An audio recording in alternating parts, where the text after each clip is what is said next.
Okay, I hear him now.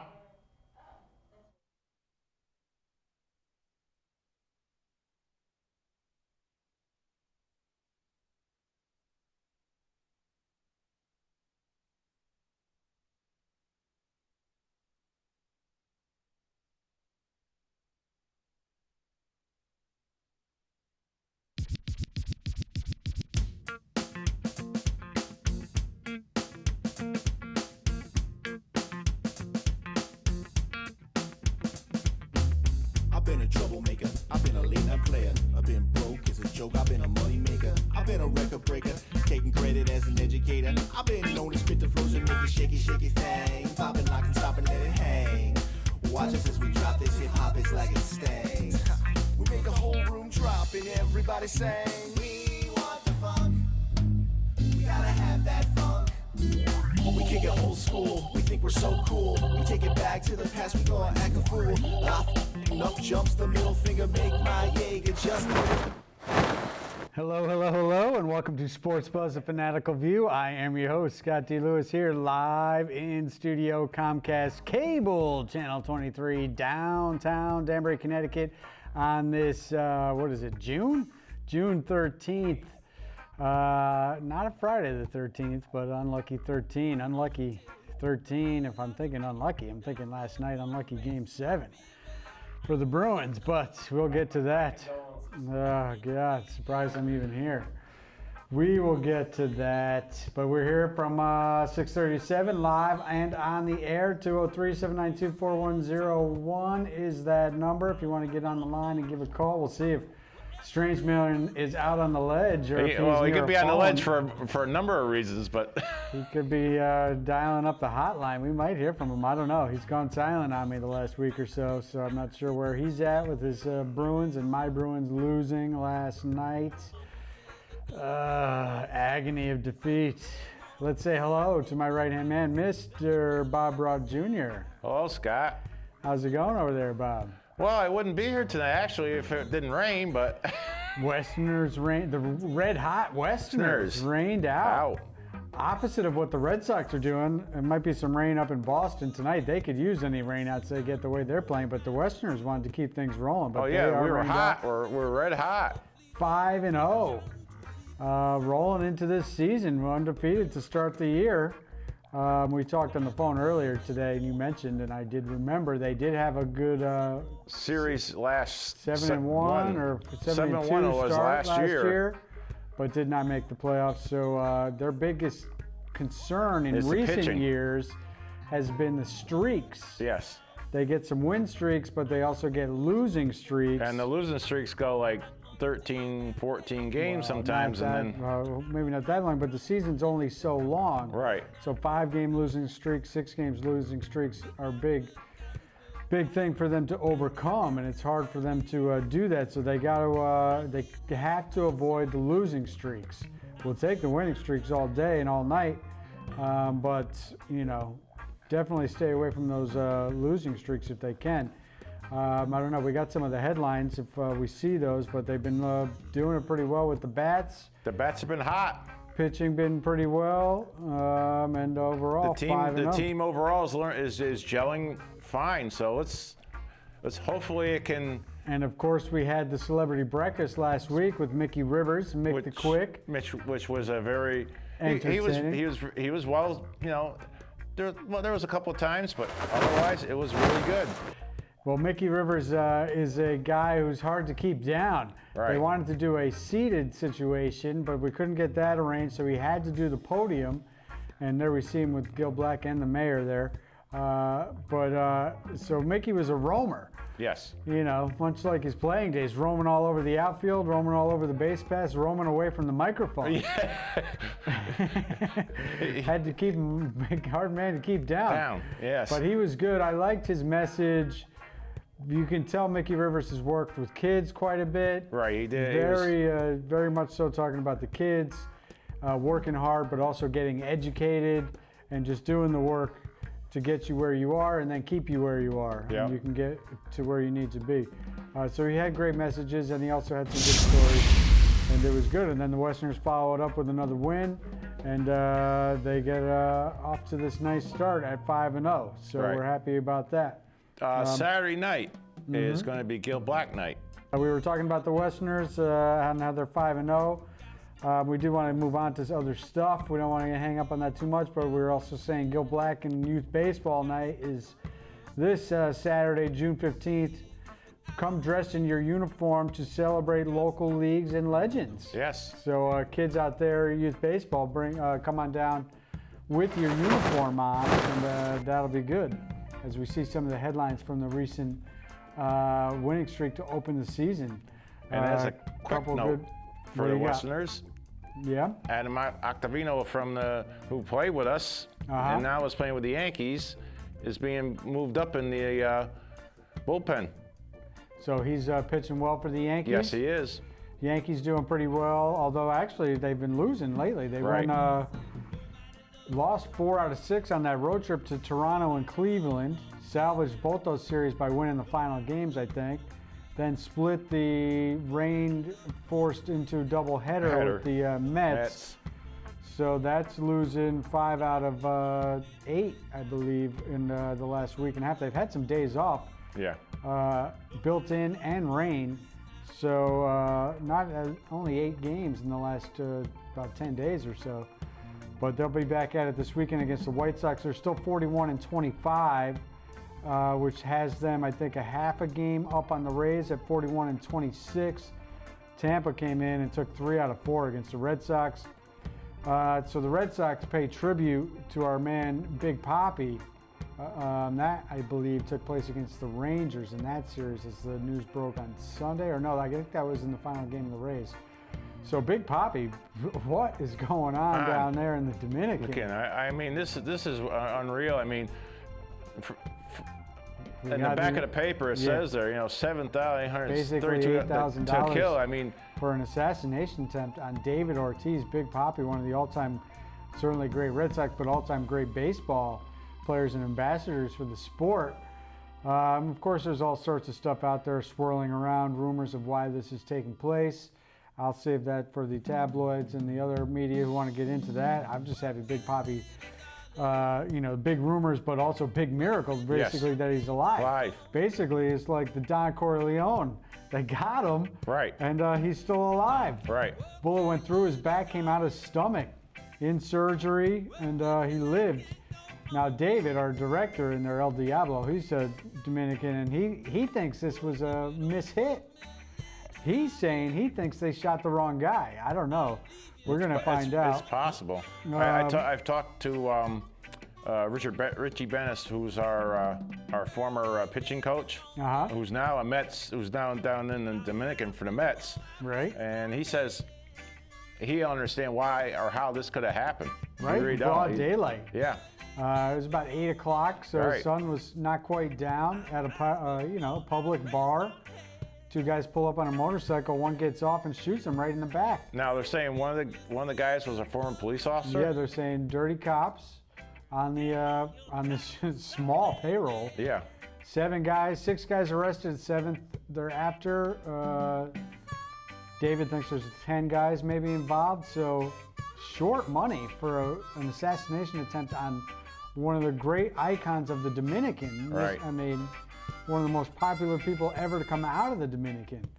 And they got the guy who was driving the driver. Yeah. The crowd caught him and beat him darn near to death. And then he probably started singing like a canary, which is why all these other guys have been getting picked up and arrested right away. One of the guys who was arrested, I think, had a warrant out for his arrest on a murder in Pennsylvania. So, kind of crazy situation. 7th suspect, they're still 7th suspect is not in custody yet, but they've arrested 6. So we'll see, but thank God this story is about an assassination attempt. Right. And not an actual assassination. Watching the Bruins game 6, as they were going to the 3rd period on Sunday night, the news started coming in about that. And you start turning your attention to other things as you're like, wait a second.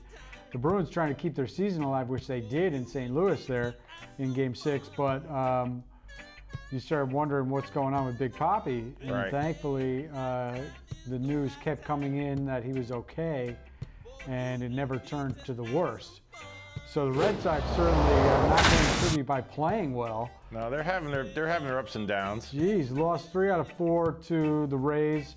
Lost the first 2 out of 3 playing the Rangers again tonight. If that game gets played, there's probably rain moving up that way as well. So they are now sitting at 35 and 34. Texas 36 and 31 with this series moved ahead of them in the wild card standings. If you want to start talking wild card this early in the year, yeah, we got a long way off. Long way to go. But I mean, if you're looking at it, that's what's going on. So the Red Sox really struggling. Finally, Alex Cora moved Mookie Betts to the leadoff spot. Right. And Ben responded with a big 3-for-4 night and a home run last night in the 2-hole. Cora really screwed things up. The management screwed things up as well without putting together a complete team. No closer equals no bullpen. And we've seen Barnes not knowing if he's closing or if he's set up. I mean, and he's struggling. He blew a save the other night. Brazier's blown multiple saves. Neither one of these guys knows because Cora didn't announce a closer. He kind of said, we'll just take it day by day. Right. You got to pick one of these guys and say, he's our guy, and the other guys are set up guys. Right. So he screwed that up, screwed up the lineup, playing terribly. Yankees still in first by a half a game as they take on the White Sox this weekend. Day games, baseball today. The Braves suddenly are in first place ahead of the Phillies, and they beat the Pirates today 6-5. So they are now 40 and 29. Philly 38 and 30. Your Mets, who I keep thinking should be above 500 based on what I see day to day with them winning and losing, but they're still below 500 at 33 and 34. And they're home for the Cardinals this weekend, who are 33 and 33. I have something. My wife, Jolene. She gave me an early Father's Day present. Oh yeah. Yeah. Going to the Mets? For the Mets. The 29th of June. We're going. The 4 of us are going to Citi Field to see the 50th anniversary of the Mets for '69. To celebrate the 50th anniversary. The Mets win the World Series. In 1969. Yeah. You'll be at Citi Field for that? Yes, I will. As our man, speaking of the Mets, Mike, the Met maniac, Jet fanatic, walks in. We haven't seen him in a little while. I was away, and then he couldn't make it last week. But he battled the rain and the traffic, and he's sitting down, getting himself mic'd up. So we'll say hello to him in a second when he's there. Yeah. How's it going there, Mike? Not too bad. Just talking about your Mets, and our boy Bob, as he gets a Father's Day present, going to be checking out the Mets on June 29th as they celebrate the 50th anniversary of the '69 championship. Jolene got us tickets. That's great. So he's going to be happy about that. And thank her so much for that. Absolutely. There you go. Very good. We just finished our Big Papi discussion. You have any thoughts on what's going on and the media coverage, the rumors swirling, and what took place with a short change hit on Big Papi? Just a strange story. I mean, you would figure probably the most recognized athlete, especially in the Dominican Republic. In the DR, for sure. And with everything that's going on besides that, with 7 Americans that have died and vacation. Just a very strange time over there. Yeah, DR taking a PR hit. Absolutely. Yes. I wonder if that's going to hurt their tourism business. But so baseball, and we'll just wrap it up. The Twins beat the Mariners today, 10-5. They're still playing well, 45 and 22. Best record, right? 45 and 22 would be better, yes, than the Yankees and the Rays. Houston at 46 and 23. So percentage-wise, probably right about the same. Out west, Dodgers 45 and 23. Brewers and Cubs locked up. Brewers 39-29. Cubs 38 and 29. So some tight races. Red Sox really need to get their act together and get things going if they want to defend this title in any way, shape, or form. Kansas City's in bad shape. Real bad shape. And how about the Mariners? With that 11-2 start, they are like 10, 15 games below 500. I know. They fell off the cliff. Kansas City for years always had one of the best teams. Now they're like like I a know, fart. wasn't that? I mean, they should be. They're probably looking at the Astros. Their fans are at least, and saying, Right. that was us. Right. We put the blueprint down of rebuilding the team with the Right. youth and doing it right, getting it all together. They had great players there, and it all just went south fast. Yeah. The Astros are keeping it going, and Kansas City came apart at the heels. All right, so other things going on today. World Cup women's action. Brazil lost to Australia 3-2, and China beat South Africa 1-0. Women's World Cup's been a pretty good start. Some tight games. It's interesting watching the Women's World Cup because some powerhouses on the men's side, you see right here, Italy, as a matter of fact, beating Australia. That's a huge upset. Oh, yes. So a team like Italy, known for dominance on the men's side, not known for that in the women's side. Same for like Spain, is a upstart underdog team as they got a win early and then lost to Germany. Argentina also, there was huge news, them beating Japan, or not beating them, tying them, which felt like a win for a team like Women's Argentina, which never does anything, I guess. So it's interesting to see some of the men's power. You would think teams having women's success this time around, trying to catch up to them. And then, of course, the big story was USA. Unsportsmanlike, perhaps. I kind of think it was 13-0 against Thailand. Yeah. I mean, 13-0. At some point, you got to call off the dogs. Yeah. You know? You might as well put the scrubs in after. I mean, they scored in stoppage time as well in this game. It's like, seriously? You need 13? I thought that was a little bit too much. It was 3-0 at halftime. It quickly became 7-0. You know what they say, Scott? Sometimes women can be more dominant too. You know. Jeez. We'll see what happens with them. You said that. Also, what's that? I said, you said that, Bob. in some sports. Let's put it that way. Especially, especially in soccer and basketball. Just ask Sexy Rexy, former with his foot fetishes. Maybe he'll talk about women domination. Who knows? All right. Let's get keep rolling. Just turn the corner quick. I think so, Scott. USA women have Chile next, and then Sweden. And Sweden's beaten them in previous World Cups, and Sweden did get a good 2-0 win as well. Also underway today, and actually we got a good picture there, Sweden against Chile. That game had to be stopped for about 40 minutes because of lightning and a torrential downpour. A lot of games have been affected by rain so far out there in France. The game's being played in France. Also getting underway today, U.S. Open. And Fowler, Hustasian, and Schauffele, I don't know how to pronounce that, put up -5. They're finished. Just started at 5 o'clock. Tiger Woods, Brooks Koepka, Jordan Spieth. Right. Those guys just underway early in their rounds, and Koepka is out -3 early. He's only at about the 4th or 5th hole, and he's already at -3. Woods and Spieth both -1 early as well. Rory's at -3. He's done. Phil finished at +1. Sergio Garcia, Francisco Molinari put up -2s. So U.S. Open out at Pebble Beach. It's out on the West Coast, so that's why some of these start times are late on the East. They're going to push getting this into prime time.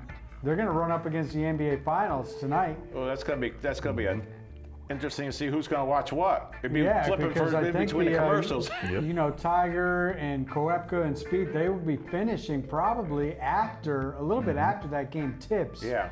A crucial Game 6 out in Oakland. And we'll get to the NBA in a second too. Just wrap up a couple things that finished this weekend. French Open, Rafael Nadal got his 12th title on the clay courts in Roland Garros.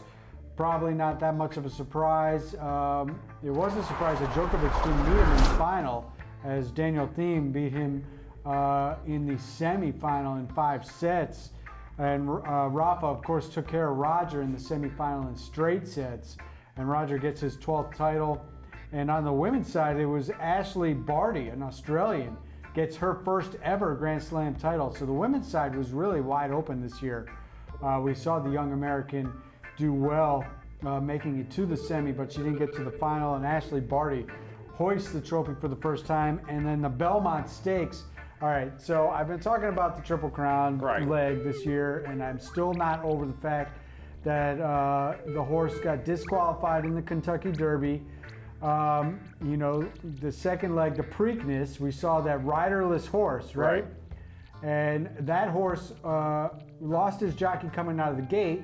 The guy did not let go of the horse, which has led to him losing his horse, which should have been a disqualification, and that horse should have been, you know, that race should have been under whatever, you know, they should have had something go on there. With that, they let it go because they didn't want any more controversy. So then here we go to Belmont. Sir Winston wins it. If you watch this race, Sir Winston runs the rail for the entire first three quarters of this race. He's coming in around the last turn, heading to the straightaway. He goes from the rail all the way to the fourth or fifth lane of this race in the middle of the pack. And just shoots right straight across. No disqualification because the guy he beat was owned by the same guy, so they didn't want to have him taken off the board. So I just think horse racing really took a black eye this season. It was ridiculous that the horse in the Kentucky Derby on a rainy day got disqualified for you know, being startled coming around that final turn. He was in the lead, so he didn't have to cut anybody off to get to the spot he wanted to from the rail, like Sir Winston did in this race in the Belmont, and nothing is done about it, and they let it go. So I just thought there was a lot of hypocrisy going on, and I thought it was a joke what took place in Triple Crown racing this week. All right, we're down to 5 minutes.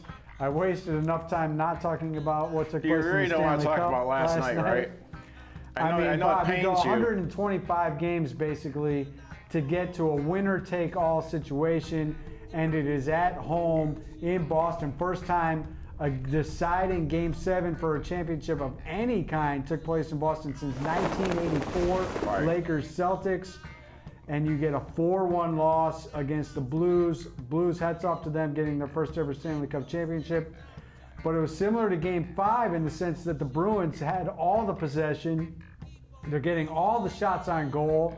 The Blues went 15 minutes without taking a shot in the first period, and then they finally do take a shot from the blue line, a nothing doing shot, and it gets deflected, bounces in the net. All of a sudden they're up 1-0, and they get the second goal with 7 seconds left before the intermission for the 2-0 lead, and it was deflated city for the Bruins. Not much happened in the second period. They were pressing again in the third, with more possession, more shot opportunities. The rookie goaltender, so the Blues, how about this? I mean, they fire their coach in November. They bring up a rookie goaltender right after the new year. They're in dead last place on January 3rd, and they somehow come up and rally and go for the Stanley Cup final and the championship. I did not like what took place in the series. Game 5 was an atrocity with the penalty that wasn't called. Look at how long they stretched this out. The Bruins, I think, suffered. Tuukka Rask was red hot through the first 3 rounds, and then there was 11 days off because they extended out this stuff. And then there was a lot of days off in this series. So I don't think he was as sharp after that great run he had through the first 3 rounds. And here's the penalty that wasn't called in Game 5. If the Bruins win this Game 5, and they end up losing 2-1. The penalty didn't get called, and the Blues get the goal right after that for what turned out to be the deciding 2-1 victory. If they win that game, the Bruins get to go on the road and win Game 6. This series saw 5 out of 7 games decided where the road team, and then also we see that where they called no goal on this, where the puck is clearly over the line, but they said they didn't have video evidence. I got the picture right there to prove it. It was over the line in that Game 5, so they got hosed in Game 5. Could have finished it in 6. Instead, they were forced to come back for 7. Blues get it. 5 road victories in this series. Blues get 3 wins in Boston. Blues went 10-3 on the road in the playoffs. I know. Unbelievable. So just, I mean, as difficult as it gets, we all know, I think, I mean, I don't know, what do you guys think? The Stanley Cup has got to be the most difficult trophy to get? It is, but one thing they do, as far as the grueling nature of the sport, I think what they should do as far as the games are concerned, they need to keep it from October to March, June. And March and April should be over with. Not June. Tough blow for the Bruins and the Boston fans. NBA tonight at the Oracle, final game of the history of the Oracle in Golden State. The Warriors moving across the bay to San Francisco. Of course, game 5 the other night, we saw Durant come back. What does this do to the Knicks? Yeah. And him going down as he blows out his Achilles. He's out for a year. And the Warriors rally down 6 points with just over 3 minutes.